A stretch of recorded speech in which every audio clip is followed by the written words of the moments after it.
আসসালামু আলাইকুম। শেখ মোটরস থেকে আমি মোহাম্মদ আতাউর রহমান। ভাইয়ের নাম হচ্ছে কি? মোহাম্মদ জুনাইদুর রহমান। মোহাম্মদ জুনাইদুর রহমান ভাইয়ের কাছ থেকে TVS Apache 4B X Connect ABS 2022-এর বাইকটা, যার রেজিস্ট্রেশন নাম্বার হচ্ছে ঢাকা মেট্রো ল 601887। এই বাইকটা ভাইয়ের কাছ থেকে আমি ক্রয় করলাম। তো ভাইকে হচ্ছে আমি সম্পূর্ণ টাকা বুঝাই দিচ্ছি, 12,000 টাকা ডিউ আছে। হ্যাঁ, এটা হলো ভাইয়ের তো মালিক না, মালিক হচ্ছে মাইনুল ইসলাম। মাইনুল ইসলাম। এমনি মাইনুল ইসলাম হচ্ছে মালিক। এটা হচ্ছে ভাইয়ের খালাতো ভাই, ফুফাতো ভাই,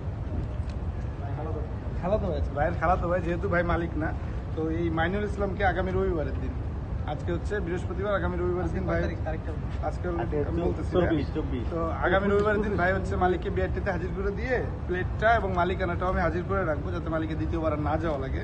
তো তখন হচ্ছে বাকি যে টাকাটা আছে এটা আমি মালিকের কাছে দিয়ে দেবো। মালিকের কাছে দিলে তো আপনি পাবেন নাকি? পাবেন, সমস্যা নেই। আচ্ছা, তো মালিকের কাছেই আমি দিয়ে দিব তখন, বা বাবা ভাই বিকাশে দিতে বললে ভাইকে বিকাশে দিয়ে দিব। আর আজকের তারিখটা হচ্ছে 25/7/2025। 25/7/2025-এর আগে থেকে যদি বাইকে কোনো প্রকার মামলা মোকদ্দমা বা আইন বিরোধী কোনো কাজের সাথে এই বাইকটা জড়িত হয়ে থাকে, সেটার দায়ভার হচ্ছে জুনাইদুর রহমান ভাই গ্রহণ করবে।